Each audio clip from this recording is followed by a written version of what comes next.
CM ஆகலான்னு ஆசைப்பட்டார் எடப்பாடி, நடக்கலை. ஏமாற்றமாக தான் இருக்கும் உங்களுக்கு, அது எனக்கு புரியுது. அந்த ஏமாற்றம் என்னன்றதுல உங்களுக்கு புரியுது. ஆனால் நீங்கள் தாவேக்கா ஆட்சியை பற்றி சொல்கிறீங்க, இந்த நெல்லெல்லாம் இதாகிக்கிட்டு இருக்குன்ட்டு. இப்போ 50 நாள் தான் இருக்குது ஆட்சிக்கு வந்து. 70 வருஷமாக 2 கட்சியும் என்னத்தை செஞ்சீங்க சொல்லுங்கள்? ஒரு நெல்லை பதப்படுத்துவதற்கு குடோனை உருவாக்குறதுக்கு இல்லை 200 கோடி ரூபாயை கொண்டு போய் கார் ரேஸ் நடத்துறதுக்கு அவங்களுக்கு கார் ரேஸ் நடத்துகிறாங்க. இங்கே அதுவும் எப்படி ஊருக்குள்ளே ட்ராக்கு, அதாவது ட்ராக்கில் ஓட வேண்டிய ஃபார்முலா கார் ரேஸுக்கு நல்லா இருக்க ரோடை பேத்துப்பிட்டு உதயநிதி ஆசைப்பட்டான்றதுக்காக 200 கோடியை போட்டு கார் ரேஸ் நடத்துனீங்களே, எவ்வளோ லாபம் வந்துச்சு இது வரைக்கும்? அதனால் இல்லை எவ்வளோ லாபம் வந்துச்சு? லாபம் வரும்னு வேறு சொன்னாங்க. எங்கே லாபம் வந்துச்சுன்னு எனக்கு தெரியும். அதாவது இன்றைக்கி 2 பேருக்கு தான் போட்டியே. ஒன்று அழுவினிக்கும், இன்னொன்று புழுவினிக்கும். ஒவ்வொரு மண்டபமாக தேடி தேடி போய் அழுகுது அழுவினி. அவன் மண்டபத்து வெளியில் போர்டு வைக்கிறான், எப்பா கல்யாண வீட்டுக்கு வந்தால் கல்யாணத்தை மட்டும் பேசி ஒப்பாரி வைக்கிறாதான் போர்டு வச்சுக்கிட்டு இருக்கான். இன்னொன்று புழுவினி சொல்கிற பொய்யெல்லாம் பார்த்தோன்னா ஐயோ புக்கு போட்டால் கூட எத்தனை புக்கு போடுறதுன்னு தெரியல. என் ஃபோட்டோ ஒருத்தன் இராணுவத்தில் இருக்கும்போது துப்பாக்கியில் ஒட்டிட்டான். எப்படியே துப்பாக்கியில் ஒட்டிட்டானா, உடனே அவனை ஜெயிலில் போட்டாங்களாம். அப்புறம் திருப்பி 2 மாதம் கழித்து வெளியே வந்தானா, மறுபடியும் துப்பாக்கியில் ஒட்டினானா. ஏய் என்ன அதெல்லாம்? எனக்கு சத்தியமாக சொல்கிறேன், அரசியலில் எவ்வளவு பெரிய மாற்றம் நடந்திருக்குன்னா, இந்த மாதிரி கதை சொல்லிக்கிட்டும் ஒப்பாரி வச்சுக்கிட்டும் திருட்டுத்தனம் பண்ணவங்க எல்லாத்தையும் ஒட்டு மொத்தமாக தளபதின்ற ஆளை அடித்து வெளியே தள்ளியிருக்கு. இது மாற்றம் இல்லையா? இல்லை இது மாற்றம் இல்லையான்னு கேட்குறேன். நீங்கள் இல்லை அமைச்சர்கள்லாம் வேலை செய்யாமல் ரீல்ஸ் மட்டும் தான் போட்டுக்கிட்டு இருக்கிறாங்க அப்படின்னு கேட்குறாங்க, என்ன சொல்கிறீங்க? அப்போ தொடர்ச்சி அவங்க ரீல்ஸ் தான் பார்த்துக்கிட்டு இருக்காங்க, அப்படி தானே? இவங்களும் வேலை செய்யல. என்ன சார் இது? இது மாற்றமா சார்? இது பெருத்த ஏமாற்றம். இது பெருத்த ஏமாற்றம். இது மத்திய அரசிடமும் பக்கத்து மாநிலங்களிடமும் நம்முடைய உரிமைகளை இழக்கிறோம். இது இனி ஒரு ஆட்சி வந்தாலும் மீட்க முடியாத அளவுக்கு மாட்டிக்குவோம். இது குறித்து மரியாதைக்குரிய முதலமைச்சர் விஜய் அவர்களுக்கு புரிதல் உண்டா? நான் அவருக்கு அன்போடு சொல்றேன். அண்ணன் ஜெகதீஷ் பாண்டியன் அவர்கள் ஒரு வேட்பாளர் அணிந்தவர், என்னுடைய நண்பர், அடுத்து பேச இருக்கிறார், நம்முடைய சகோதரர்.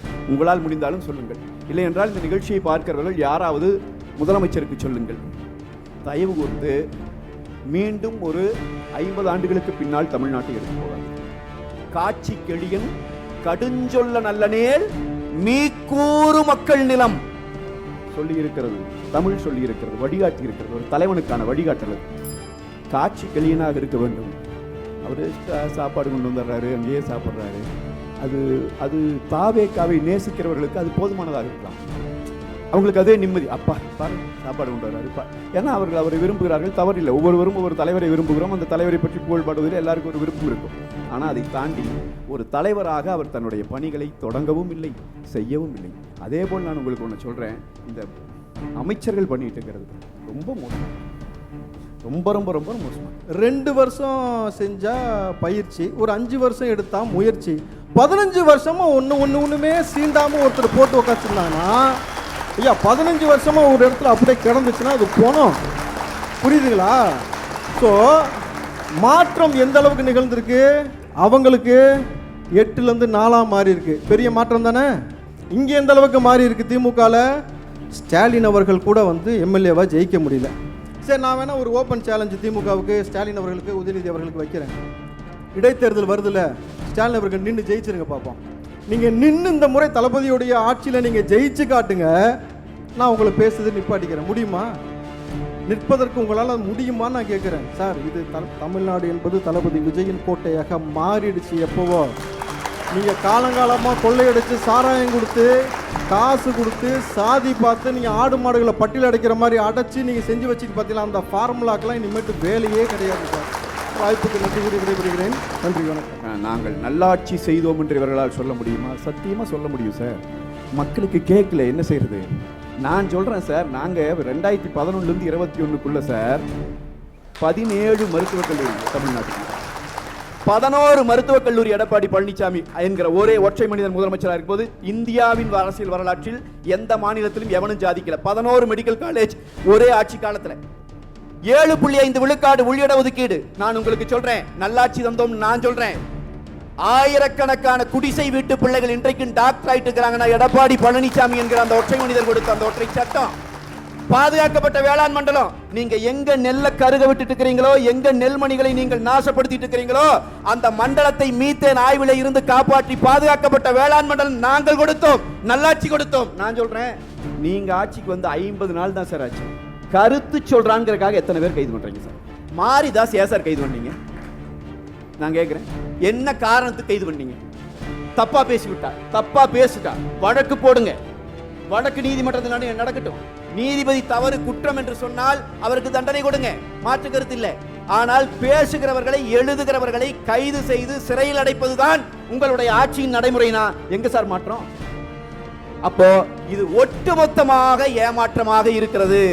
நான் அன்போடு சொல்லுகிறேன், மரியாதைக்குரிய திரு ஜோசப் விஜய் அவர்கள், தமிழ்நாட்டினுடைய மாண்புமிகு முதலமைச்சர், தயவு கூர்ந்து இந்த செய்திகளை எல்லாம் சிந்தித்து பார்த்து தவறு சிறுசாய் இருக்கையும் திருத்திக்கணும். இல்லை என்றால் இது அவர்கள் கட்சிக்கும் பின்னடைவாக போகும், தமிழ்நாட்டிற்கு மிகப்பெரிய பேரழிவை ஏற்படுத்தும் என்பதை அன்பு கலந்த எச்சரிக்கையாக சொல்லி நிறைவு செய்கிறேன். வணக்கம். ஐயா, துப்பாக்கியில் சுட்டதை டிவியில் பார்த்தா தெரிஞ்சுக்கிட்டேன்னு ஒருத்தர் சொன்னார், ஞாபகம் இருக்கா உங்களுக்கு? ஞாபகம் இருக்கா? எப்படி தடுத்தீங்கன்னாக்கா, சனிக்கிழமை வந்து தளபதி அவர்கள் மக்களை சந்திப்பதற்கு வந்து அனுமதி தடை. இன்னைக்கு சனிக்கிழமை பனையூர் வந்து பாரு, எப்பா படையெடுத்து வந்துக்கிட்டே இருக்கிறாங்க. அதிமுகவுக்கு ஒரே ஒரு விண்ணப்பம் தாங்க, தனித்தனியாக வராமல் மொத்தமாக வந்துடுங்க. என்ன டெய்லி ஒவ்வொரு ஆளாக வந்துக்கிட்டு இருக்கிறீங்க. ஆனால் வந்து இவங்க வந்து அதை குதிரை பேரம்ன்றாங்க. நல்ல ஒரு விஷயம் புரிஞ்சுங்க, அந்த குதிரை பேரம் வரல, நீங்க வாங்குறீங்கன்றாங்க. அதுதான் சொல்கிறேன் ஐயா. அதிமுகவிலிருந்து 23 எம்எல்ஏக்கள் திமுகவுக்கு போயிருக்காங்க. அப்போ அவங்க வாங்கியிருக்காங்களா? ஒத்துக்க சொல்லுங்க, பேர் பட்டியல் வாசிக்குவா. அரசியல் தெரிஞ்சவங்களுக்கு தெரியும் யார் யாருன்ட்டு. அப்பாவுலேருந்து இன்னைக்கு ஏவாவிலிருந்து எத்தனை பேர், அங்கே 23 பேர் போயிருக்காங்க. சார், ஒரே ஒரு விஷயம் புரிஞ்சுங்க சார்.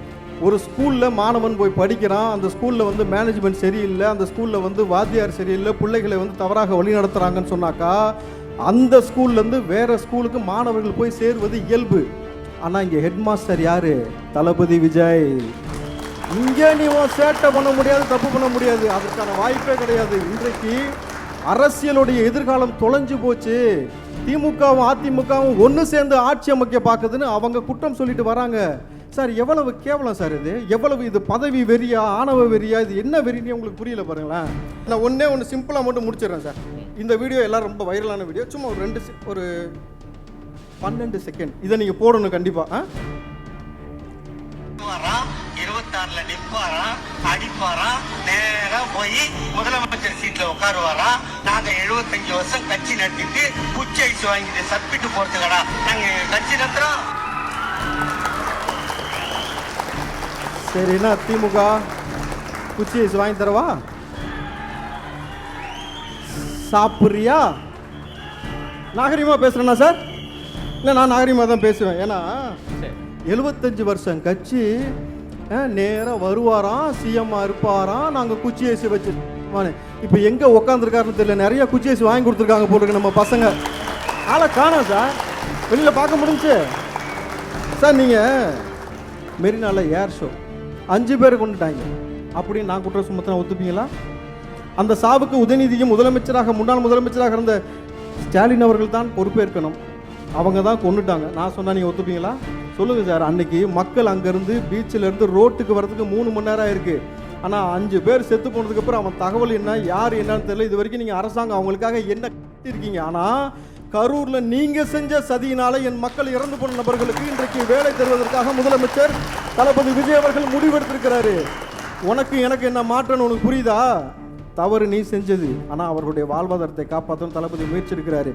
எங்கள் அப்பன் குதிரைக்குள்ள மாட்டிப்போமோன்ட்டு கதற கிடந்து உருள்ற கிடந்து இடுமாவனவன் கார்த்தி அவர்கள் தாவேக்காவை குறை சொல்வதற்கு மட்டுமே வந்திருக்கிறாங்க.